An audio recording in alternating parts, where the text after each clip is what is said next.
Continuamos ahora con Manuel Orozco, investigador del diálogo interamericano, que como ha dicho Pedro Javier Molina, ha publicado un artículo en Confidencial ayer, antier también, señalando de que, bueno, la OEA no tiene dientes, la OEA no tiene capacidades para promover acciones colectivas, pero debería haber promovido, o eso es lo que se esperaba al menos, alguna indicación de las acciones unilaterales que los países podrían haber promovido. Manuel, gracias por acompañarnos en la tertulia. ¿Te ha sorprendido lo que ocurrió hoy? Se suponía de que los 18 votos para aprobar esta resolución promovida por Estados Unidos se iban a hacer presentes hoy, pero ni siquiera hubo una votación. ¿Cuál es tu interpretación sobre lo que ocurrió hoy en el Consejo Permanente de la OEA? La interpretación directa es que se trató de salvar el momento para evitar, digamos, que se dijera que hubo un completo fracaso y se dio a entender que no iba a efectuarse un proceso de votación. Técnicamente, cada reunión del Consejo Permanente va acompañada con una votación, a menos que se indique que no va a ser ese el asunto, pero el reglamento del Consejo Permanente explica que cuando se plantea un debate, la decisión en torno al debate propuesto se somete a votación. Y en este caso, eh, el esfuerzo realmente indicó que no se iba a lograr el consenso necesario para someter una decisión especial sobre la reunión de los cancilleres. Y se necesitaban 2/3, no mayoría, para reuniones especiales, como en este caso de convocar una sesión extraordinaria a los ministros de Relaciones Exteriores, significaba votar con mayor fuerza. Y sin embargo, el trabajo no pudo obtenerse frente a la premura de los tiempos. Y bueno, ese digamos, es el contexto en el que nos ubicamos, más que lo que dijeron los países. ¿Cuál es tu evaluación sobre el papel de Estados Unidos que convocó a esta reunión? Y alguna gente decía, bueno, lo extraordinario de este momento es que ahora es Estados Unidos, no es Chile, ni Canadá, ni Costa Rica, que están convocando a un consejo permanente y por lo tanto suponían que esto iba a producir un resultado, digamos, de acciones más concretas en relación a la dimensión de la crisis que tiene Nicaragua. Yo creo que había una decisión prematura de convocar esta reunión y llegar a una reunión con los ministros de Relaciones Exteriores. Eh, Puede discutirse que hubo un error de comunicación entre la Casa Blanca, el equipo de la OEA, el Departamento de Estado y Seguridad Nacional, sobre realmente si era el momento y el tiempo apropiado para realizar esta convocación en un momento en donde Estados Unidos realmente ha mantenido su relación bilateral y multilateral en América Latina realmente relativamente desconectada. Han habido pocas interacciones que se han producido y las que han ocurrido han girado en función de 2 o 3 temas. Entonces, hubo una acción muy prematura. Una vez que el mandato se había hecho, había que ponerse las pilas, básicamente, trabajar en eso, y los tiempos no estaban a favor. Eh, yo creo que si esto se hubiera organizado más sistemáticamente, se hubiera logrado un consejo permanente más exitoso. Pero la premura realmente afectó el éxito del día de hoy.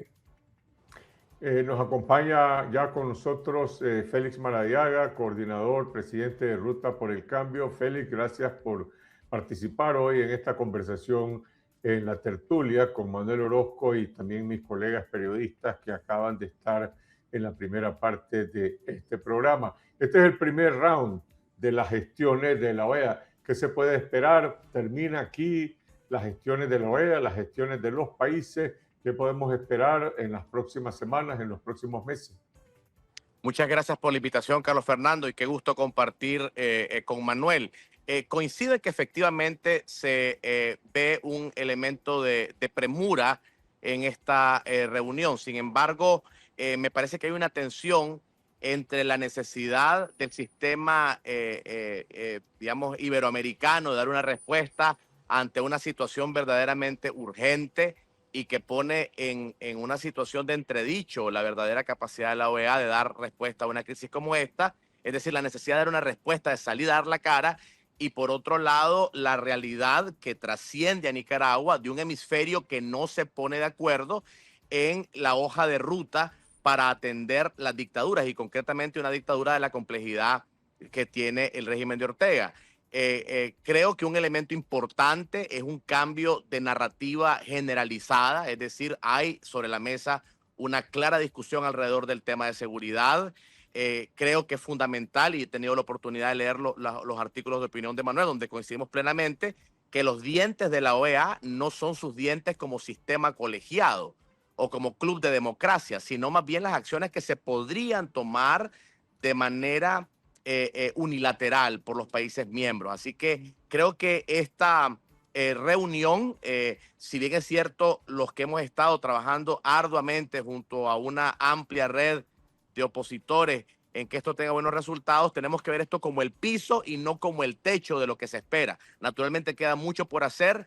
Los nicaragüenses estamos agotados, Carlos Fernando, de palabras de solidaridad, palabras de rechazo. Realmente esto es una prueba de fuego para el futuro mismo de la OEA.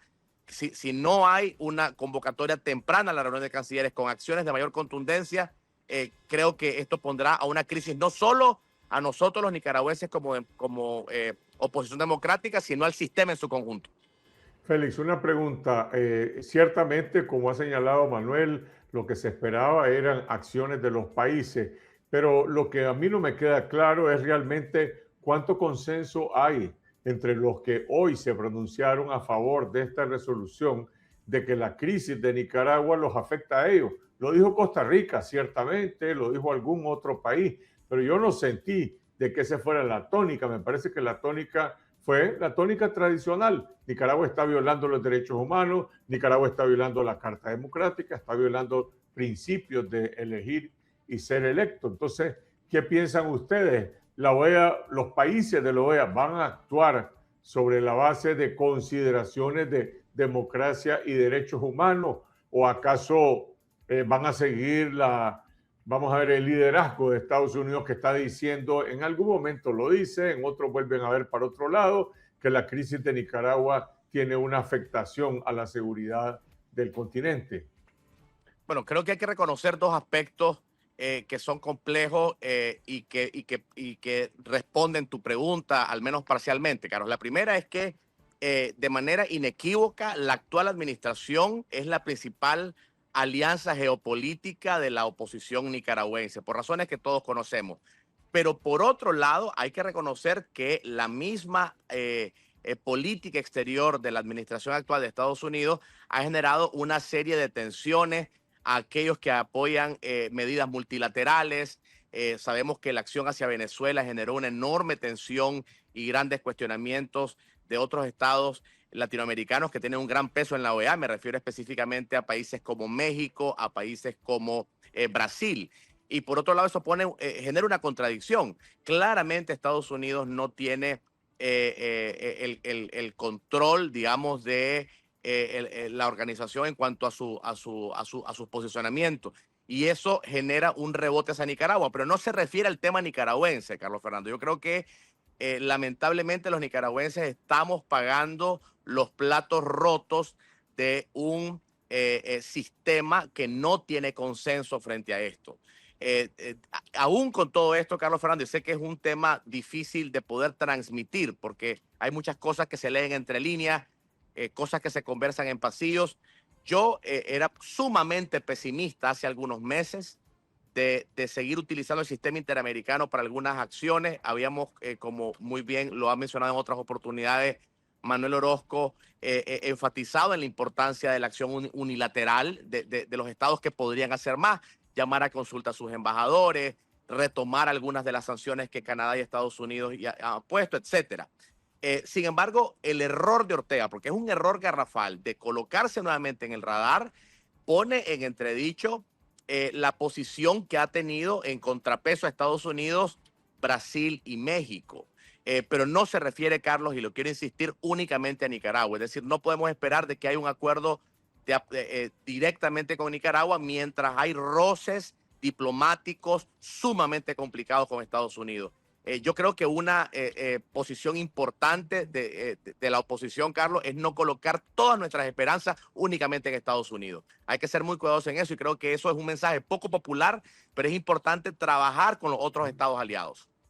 Carlos, solo para agregar un punto adicional, esta reunión no es sobre el tema de seguridad versus derechos humanos. Esa es una lectura incorrecta que Brasil introdujo tal vez de una forma equivocada, por darles algún crédito a ese comentario, pero realmente el debate gira en torno sobre cuál es el elemento legalmente vinculante que ata las acciones de Nicaragua en relación con los métodos que se puedan aplicar dentro del contexto de la decisión de Daniel Ortega de decir que no van a haber elecciones.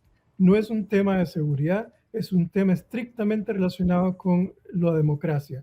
Y el debate legal dentro del sistema interamericano giró en torno, y por eso no había el tiempo necesario, a interpretar si esto era una violación al Pacto de San José, el artículo 23, que habla sobre el derecho de los ciudadanos a ejercer su soberanía popular a través del voto, o si se refería a una forma en cómo el Tratado Interamericano de Asistencia Recíproca se reflejaba a través de la violación de Nicaragua por la forma extraterritorial que está ejecutando su actividad autoritaria.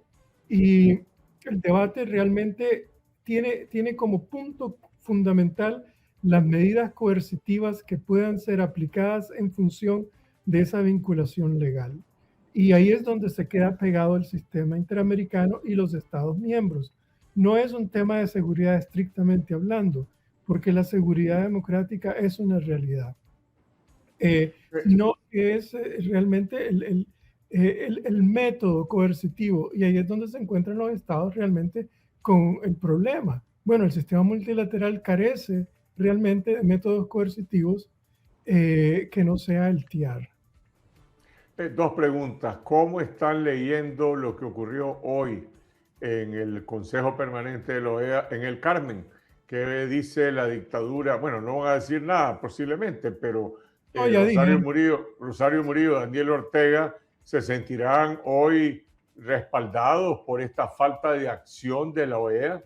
¿O acaso la OEA verdaderamente tiene la posibilidad, como vos has señalado, Manuel, de tomar acciones unilaterales? ¿Cuáles son los países que pueden realmente mostrar los dientes a la dictadura y tomar acciones que debiliten el Estado policial y que empoderen a los ciudadanos que quieren un cambio en Nicaragua?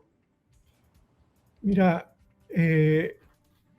ellos, claro, desde ayer están hablando de victoria y han usado sus operadores mediáticos para decir de que hubo un fracaso en el sistema interamericano. Se la pusieron fácil. Pero políticamente hablando, realmente el punto de partida es este, que por aquí estaba empezando por el piso. Es decir, aquí hay un reseteo sobre Nicaragua en el sistema interamericano que después de 16 resoluciones hay una decisión de parte de varios países de ver qué más se puede hacer ya en el marco coercitivo. Entonces, ¿qué es lo que pueden hacer varios países a nivel unilateral, pero dentro del marco del espíritu de los acuerdos internacionales, pero también del espíritu de la política exterior de cada país? Y bueno, uno de ellos es retraer a sus embajadores, traerlos a consultas. El elemento más importante es el que tiene que ver con la homologación de las sanciones que han ejecutado Canadá, Estados Unidos, la Unión Europea, Suiza, el Reino Unido, entre otros, en cada uno de los países. ¿Por qué? Porque eso afecta directamente la estructura cleptocrática del régimen. Y el tema medular realmente, aunque el problema estructural es la presencia de un Estado policial, es un Estado policial que opera en función de una estructura clientelar, en donde existen actores económicos que están oxigenando la dictadura. Y mientras ese vínculo exista, la policía va a seguir controlando, pero para el público nicaragüense eso no es visible. Lo que es visible es un problema económico ya no subyacente, sino bastante emergente. Entonces, lo que hay que conectar es la sanción económica con el malestar social que existe en Nicaragua, ya subyacente, y empezar a presionar físicamente para realmente demostrar que sí, América Latina no le gusta esto. Hay más de un estado latinoamericano en este momento que ha homologado las sanciones y ha afectado los intereses económicos de mucha gente dentro del círculo de poder. Pero el que Panamá, República Dominicana, Guatemala empiecen a hacerlo y que tal vez ya lo están explorando y algunos ya lo han hecho, es un paso muy importante. Hay otros estados también que, especialmente algunos en el Caribe, que también estarían afectando y no necesariamente significa que tenés que trabajar en función de una condena, de una intervención militar. Félix, ganó el Carmen hoy en la OEA. ¿Qué acciones pueden tomar unilateralmente los países? Definitivamente que no ganó, Carlos, y efectivamente hay una narrativa constante del régimen de presentar este tipo de acciones multilaterales y diplomáticas como una derrota. Yo quisiera señalar tres cosas adicionales a los puntos con los que coincido que expresó Manuel. Lo primero es que la narrativa del régimen venía siendo que el retiro del régimen de la OEA implicaba cerrar ese capítulo de la presión interamericana y particularmente del Consejo Permanente, y mucho menos pensar en una reunión de cancilleres. Esto queda claro que a pesar del retiro del régimen, como lo dijo Rosa María Payá, el pueblo nicaragüense no se ha retirado de su anhelo de ser parte de un sistema de democracia. Entonces creo que esa es la primera derrota, de que su retiro como régimen, como gobierno ilegítimo, no implica silenciar a la OEA. Lo segundo es que esto abre una puerta interesante con estados europeos que en muchos momentos han dicho que para ellos, desde el punto de vista de filosofía diplomática, era muy difícil profundizar la presión al régimen si el sistema interamericano, en el marco de la Carta de Naciones Unidas, que como recordamos en la reunión del Consejo de Seguridad del 5 de septiembre de 2018, se dijo que el ámbito primario para definir las acciones era el ámbito interamericano. Eso fue una decisión de Naciones Unidas. Y por tanto, el silencio de la OEA generaba un rebote peligroso de inacción de Europa. Entonces creo que esto le quita el argumento a algunas instancias europeas que dicen si no vemos nada en la OEA, mucho menos que nosotros la tomaremos. Y la tercera es la que mencionaba Manuel, la que quisiera ahondar un poco, que es la acción unilateral de los países. Yo creo que hay acciones en materia comercial. No, siempre hemos hablado específicamente del Tratado de Libre Comercio de Centroamérica con Nicaragua, pero la presencia comercial de América Latina y Nicaragua es importante. La acción centroamericana en el marco del SICA, en el marco de la Comisión de Seguridad, en el marco de la CEFAC, el desconocimiento eventual que se podría hacer incluso del régimen dentro del SICA. Hemos argumentado muchas personas que su desconocimiento del Tratado Marco de Seguridad Democrática, el protocolo de Tegucigalpa, llevaría incluso a que el régimen sea expulsado del SICA. O sea, abre un abanico de posibilidades que de alguna manera le quita al régimen el argumento de que había callado completamente la acción interamericana. Así que creo que es una derrota para el régimen, aunque ellos la quieran presentar de otra manera. La pregunta que sigue en el ambiente es sobre el papel de Estados Unidos. ¿Qué lección o qué aprendizaje tiene hoy de Estados Unidos de lo que ocurrió en esta reunión del Consejo Permanente? Has mencionado, Manuel, una cierta premura en esta convocatoria, que Estados Unidos solo no puede mover a todo el hemisferio americano. Por lo tanto, uno supondría que requiere de una verdadera coalición plural. Ahora, ¿esa es la vocación de Estados Unidos o es actuar de manera unilateral como lo hemos visto en otros países y en otras circunstancias? Yo creo que para esta administración el asunto no es un tema de elecciones, sino de quiénes son mis amigos. Y creo que la administración tomó nota realmente de quién habló y quién no habló, qué pasó. El segundo paso para ellos de nuevo es ver con quiénes realmente se trabaja el próximo nivel de presión hacia Nicaragua. Y en ese sentido, Estados Unidos ya tenía planeadas algunas acciones, quería ejecutarlas multilateralmente y no, no entró en esa etapa en este momento, pero ya está trabajando en función de eso. Entonces, a ver, hay un elemento geopolítico muy importante en relación con Nicaragua. Eh, y, y aquí los tiempos son muy importantes. El tiempo para esta administración es el término de la administración del presidente Trump. No son las elecciones de noviembre como cree el gobierno de Rosario Murillo. Y entonces lo que ellos están calibrando básicamente es el timing de un arreglo político con Irán, el cual es un conflicto extendido, pero en donde se va por lo menos permitir el paso del petróleo por el estrecho de Hormuz. Y en segundo lugar, trabajar en la presión política sobre Cuba, logrando una solución. Y en ese sentido, lo que se está pensando es realmente cómo trabajar Nicaragua en un plazo determinado por lo menos de 18 meses. Los tiempos de alguna manera han sido forzados una vez que la dictadura fue descubierta de su farsa electoral y tuvieron que hacer cambios apresuradamente. Y sin embargo, yo creo que sí se viene una presión internacional a diferentes fuentes y creo que aquí es donde el rol de la oposición cívica nicaragüense en general, no en el exilio, tiene un nuevo proceso preponderante en donde la organización política se va a desarrollar bajo una resistencia diferente. Y esos son los términos.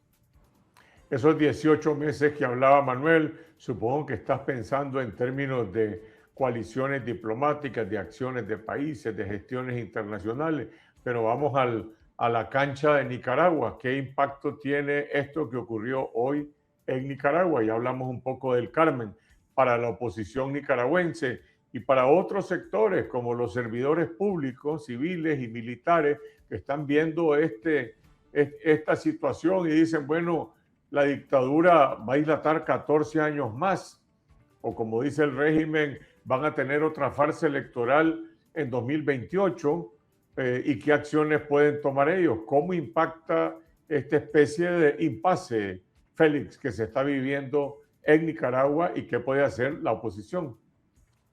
Claramente impacta de manera significativa y esto cambia no la correlación de fuerzas de manera absoluta.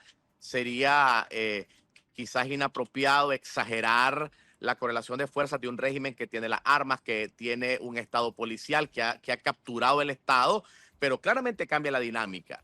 En los últimos meses, obviamente el régimen había afianzado su capacidad de control político, pero ahora la bola está en la cancha de la comunidad internacional nuevamente, pero también de la oposición. Yo creo que este es un llamado autocrítico, un llamado respetuoso. Yo quiero reconocer que lo que he visto acá en Washington, lo que vi en Panamá, en la Asamblea General, obviamente siempre se puede mejorar, Carlos Fernando, pero no me corresponde a mí hacer una crítica pública. Quiero más bien señalar que veo una oposición que ha alcanzado un nivel de coordinación que lamentablemente no se tuvo en otros momentos críticos. Muchas cosas se pueden mejorar, pero hay un aspecto en el cual creo que todavía hay que ahondar, Carlos, y es el hecho de que es fundamental explotar políticamente y de manera estratégica las fracturas internas del régimen. Y en eso hay que reconocer autocríticamente que ciertos sectores opositores siguen confiando en que va a haber una réplica de abril en donde hay una lógica izquierda-derecha, como que si el ejército no fuera un actor, como que si los actores descontentos dentro del sandinismo histórico no son un factor. Yo creo que es importante hacerlo porque la conversación ahora centralmente es un tema de seguridad. O sea, yo creo que este tema no tenía la relevancia hace algunos años que tenía, por ejemplo, las graves violaciones a los derechos humanos. Recordemos que el mandato de Naciones Unidas fue específicamente en el marco del Consejo de Derechos Humanos. Esta es una conversación que apenas empieza en temas de seguridad. Y cuando se habla de temas de seguridad, quienes analizan ese lenguaje son los militares.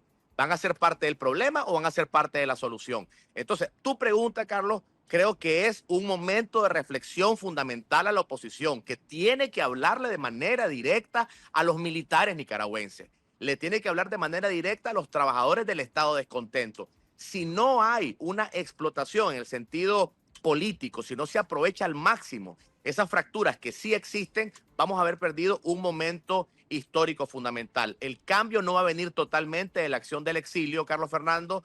La acción del exilio es importantísima, pero solo va a dar frutos si hay una verdadera acción que lleve a otro nivel esos profundos descontentos. Y quisiera insistir en otro punto adicional a los descontentos, la crisis de sucesión.